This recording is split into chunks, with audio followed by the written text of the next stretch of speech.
All right, Matt Stoller is a friend of the show, a friend of me, a friend of so many different people.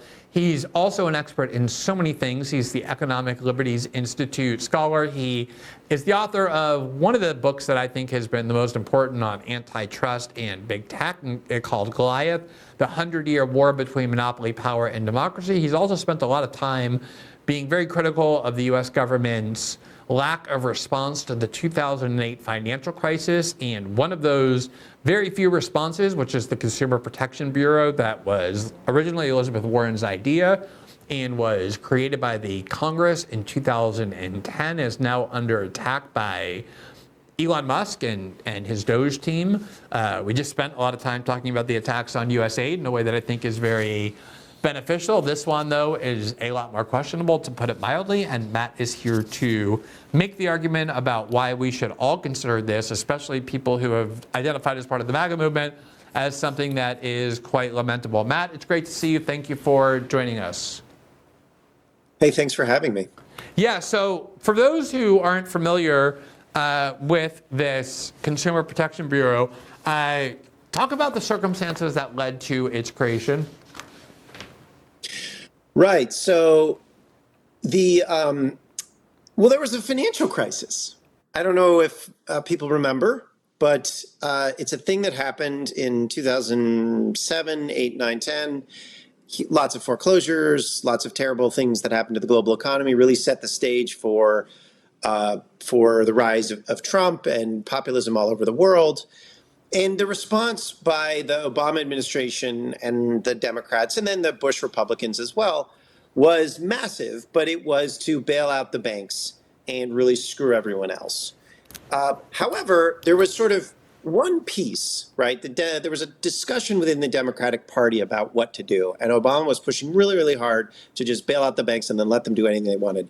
And Elizabeth Warren, who a lot of conservatives don't like, but she's very good on this question, said, you know what, we should at least have a bureau or a regulator that enforces laws against various forms of fraud and deception, which in part led to the financial crisis. So the big piece was, there was a ton of mortgage fraud.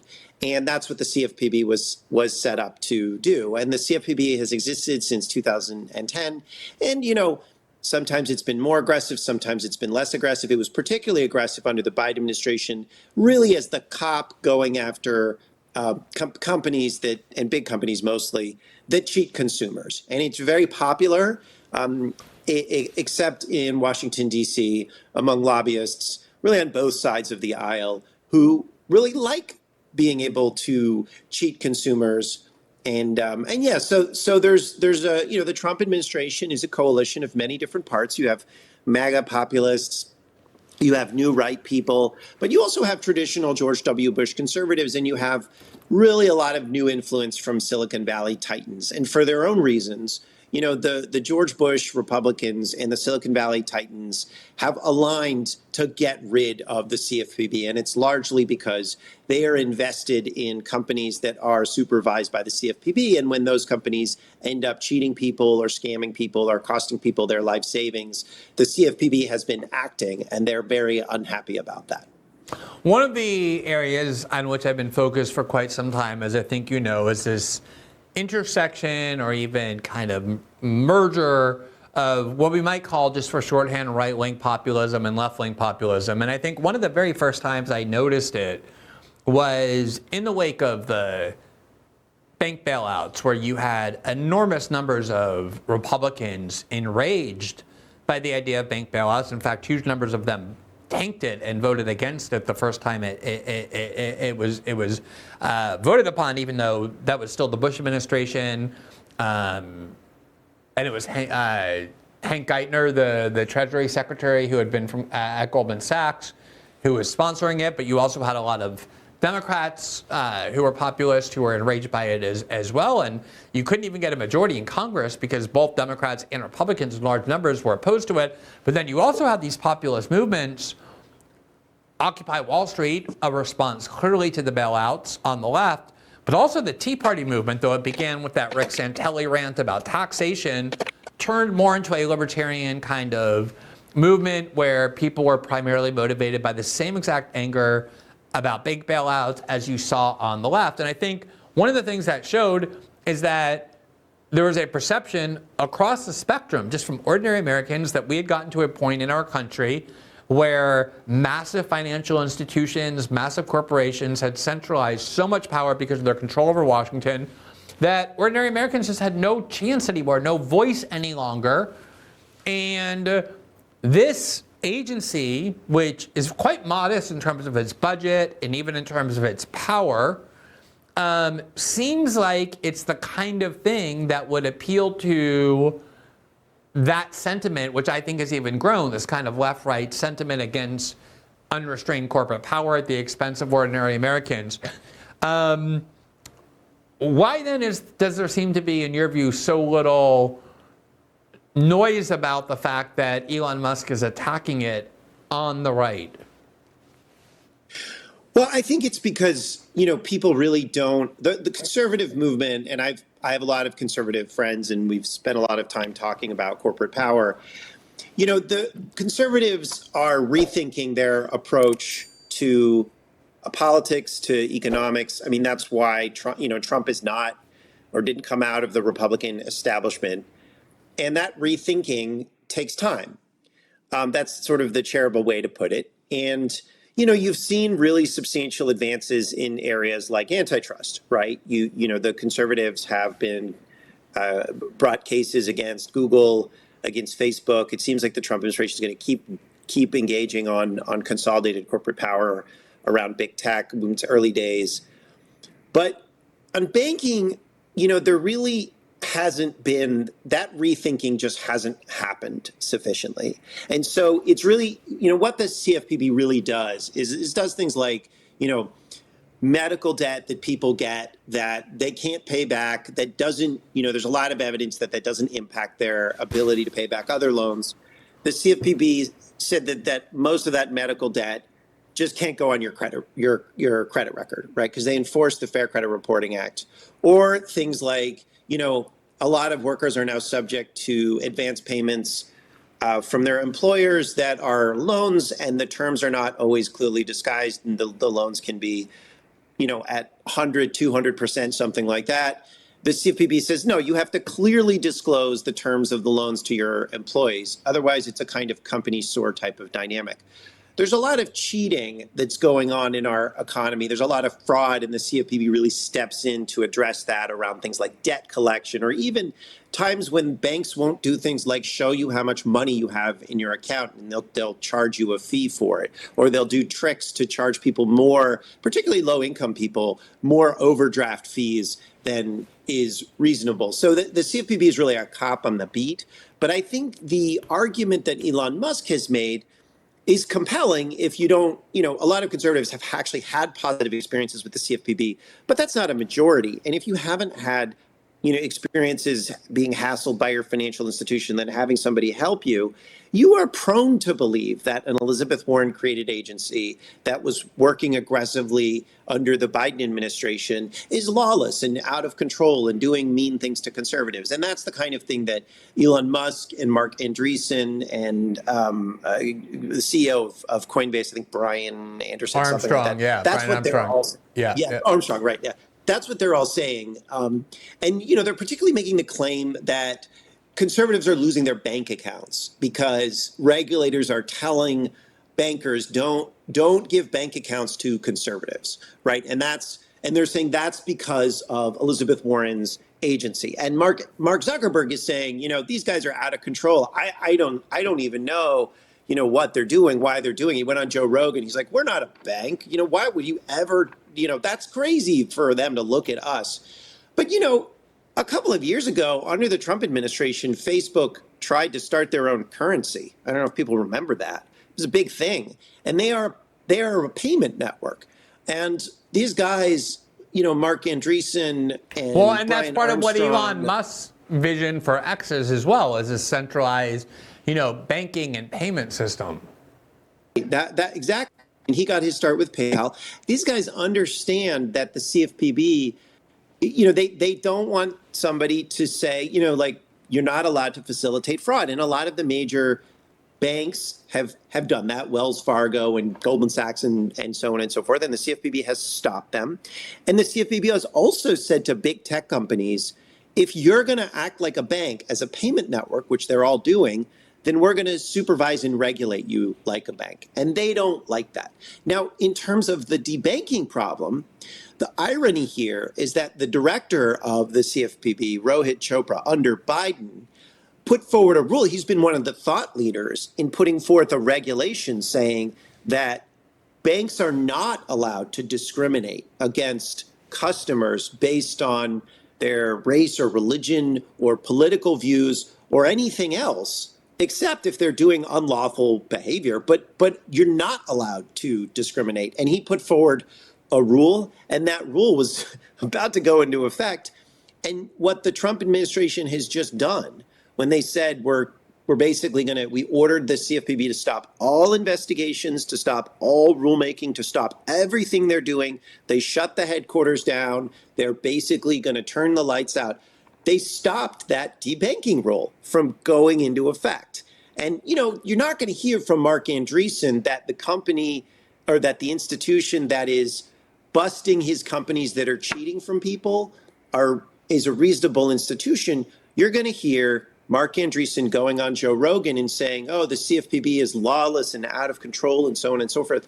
But I think it's really important for the MAGA movement to not fall into the trap that a lot of Democrats fell into under Obama and to get fooled by the Wall Street big tech parts of their coalition into supporting things that are bad for Americans and that are, frankly, very popular. It's bad politics.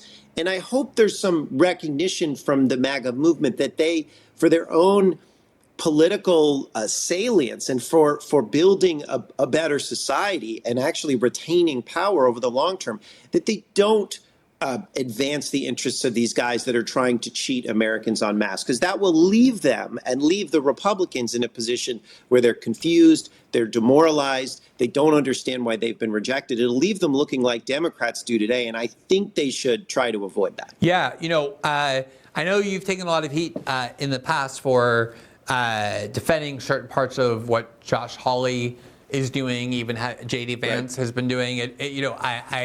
I don't know, a few months ago by accident, I found Josh Hawley's YouTube channel where there's dedicated YouTube channels to Josh Hawley, and pretty much every day Josh Hawley spends his time as a senator going to committee hearings where CEOs of major corporations, the companies that American consumers hate because they just get run roughshod over, airlines, industries with their hidden fees and they're completely irrational and unpredictable.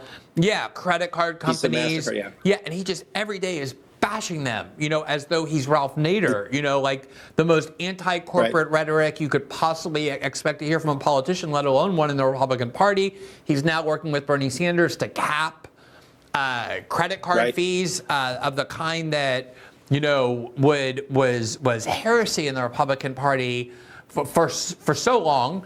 And that J.D. Vance was part of that same movement. Matt Gaetz was. There's certain kind of economic populist strain in the Republican Party that is very real, though not quite dominant. And I think they realize what you're saying, that if they risk becoming what the Democratic Party has been perceived to be, which is the party of the corporate establishment, they're going to end up paying a big price for that. And I think the reason is, this is one area, I really want to kind of understand this. It's one area where it's so easy to understand because we all have these experiences. Just like 2 months ago, out of nowhere, PayPal closed my account that I'd been using for 5 years. They close your account. They give you no appeal process. They tell you whatever money you have in the account, whatever Bitcoin you bought, whatever money you have, they freeze for 180 days, 6 months.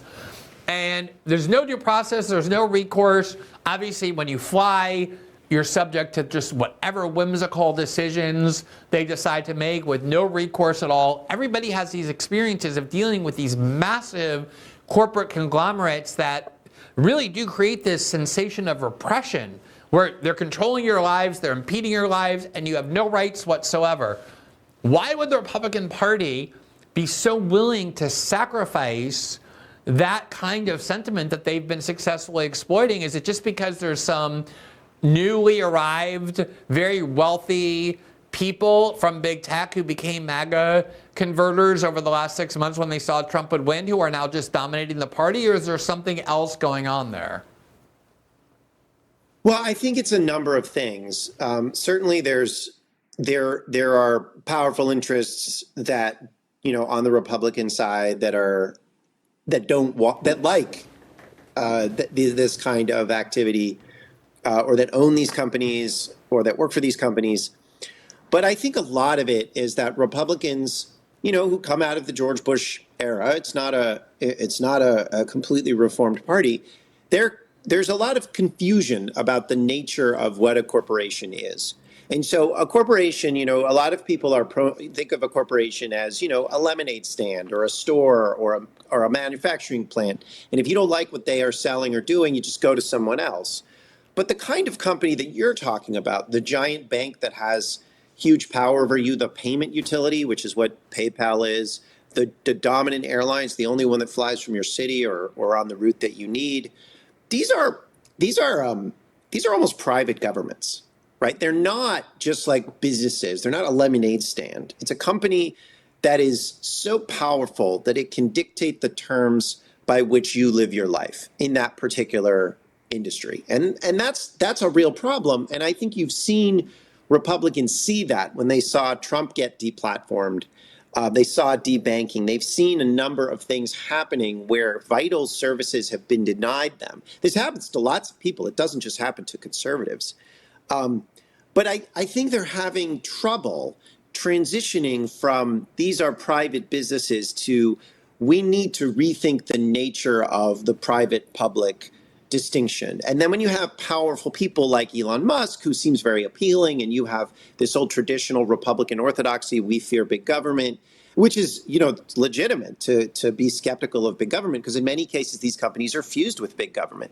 But it's very hard to think of a new framework for saying, look, we have rights as citizens, not just against the government, but against these private governments, and we're going to need mechanisms to make those rights happen. And I think that the Republican Party, the MAGA movement, is sort of caught in the middle of those. It is very similar.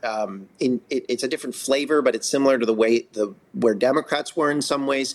It's just where America is right now, where we're very confused because we have a political order that feels out of touch, feels like we're ruled by distant masters. And those distant masters aren't just in government. They're not just in corporate America. They're not just in universities. It's a kind of network of all of them together. And we don't quite have a means to address it. But there are senators like Josh Hawley, who has been super aggressive, and Elizabeth Warren, who has been super aggressive, and Bernie Sanders, who has been super aggressive. And there are, more on both sides of the aisle, more of them on the Democratic side than the Republican side.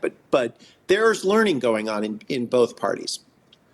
There's a last question. One of the things that really fascinated me, and I think even I would say surprised me about that whole mini civil war that erupted within the MAGA movement prior to inauguration of that H-1B visas, where Elon Musk and Vivek Ramaswamy and all of these big finance people were saying, we need H-1B visas because they're crucial to our ability to thrive and compete. And you had all these MAGA people saying, we don't care about your bottom line. We don't care about your corporate profits. That's not what the MAGA movement is about. We care about American workers. In a way that, had a very kind of left-wing ethos to it from decades ago, which is pitting, the interests of America's wealthiest and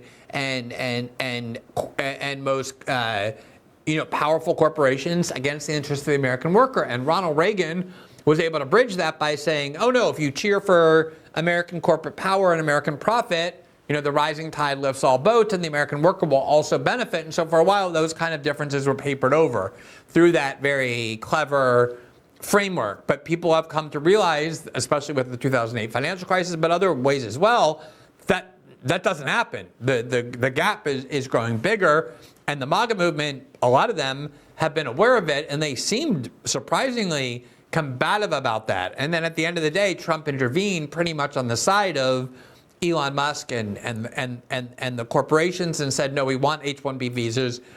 Do you think that kind of defanged or made it a lot more difficult for that part of MAGA, the more populist part, to have the confidence to take on the large financial interests that have sort of commandeered the MAGA movement for their own interests? I do.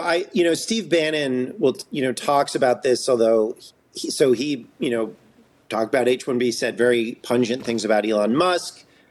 He actually said that he's a neo-Brandeisian on antitrust and likes Lena Khan and thinks she should have more power. And he's really straightforward about what's going on. But what I'll say, as somebody who, populist Democrat, and I watched my party get completely destroyed and lose not only, I think, elections, which is what, that comes and goes, but a kind of moral center, right? A kind of there's a lack of confidence among Democrats about our ability to even say anything meaningful because we don't know what we believe. And it's really quite catastrophic and demoralizing. I have to say, I am worried, and I think the MAGA movement is going that direction because I know conservatives who know that shutting down the CFPB or taking the position of H-1B visas, which is really not just a problem of immigration, it's just basically indentured servitude. These are, and I've seen other policies on certain trade policies where Trump has moved in one direction and then reversed it in a destructive way. This is dangerous, right? This is. I think that, I saw what happened with Democrats. It was impossible to stand up to a very charismatic leader, especially in the first couple of weeks or the first, 3 or 4 months when Obama came in and he had huge power to reorganize the economy. And he moved the money and power towards big banks and big tech firms and big business. And there were Democrats, even the populist ones, were afraid to say anything. And look where that got them. And I think there's something very similar now happening with MAGA people. They just are afraid to say that Trump is taking them in these particular areas. I don't mean to characterize it all. I think there's many things that Trump are doing, and I'm sure people are very happy with a lot of what he's doing. But in these particular areas, in the fight between sort of Wall Street and big financial interests and ordinary people, in a lot of cases, Trump is really going the wrong way. And what I'm seeing is, like Democrats did in 2009 by cheering Obama as he took us off a cliff, that is what I see MAGA people doing. And that is ultimately a disservice to Trump, who needs to be brought back and remember why he got elected. Yeah, on the one hand, you wonder, there's this honeymoon period, there's kind of this high. Trump has done a lot of things that have excited the MAGA base, that is very aligned with what they want in many different ways. And you wonder if they're getting carried away with that. And eventually they'll kind of sober up and start to focus on some of these things. But as you say, the problem is that once you just kind of adopt the posture that you're going to just go along with everything because you're overall more or less happy with the way things are going, and you're afraid of getting expelled from the halls of power if you become a dissident on anything significant, the entire project can be easily corrupted and commandeered in exactly the way that you just described, I think, quite accurately what happened with the Democrats and whatever populism existed around the time of Obama, especially in the wake of the 2008 financial crisis that got completely misdirected. All right, Matt, great conversation. It was super helpful for me to think through these questions that I wasn't entirely sure how I thought about. This really was helpful, so I appreciate your taking the time, and you're always welcome. As you know, we'll talk to you shortly. Hey, thanks. Talk to you soon, Matt. Bye. Thanks for watching this clip from System Update, our live show that airs every Monday through Friday at 7 p.m. Eastern, exclusively on Rumble. You can catch the full nightly shows live or view the backlog of episodes for free on our Rumble page. You can also find full episodes the morning after they air across all major podcasting platforms, including Spotify and Apple. All the information you need is linked below. We hope to see you there.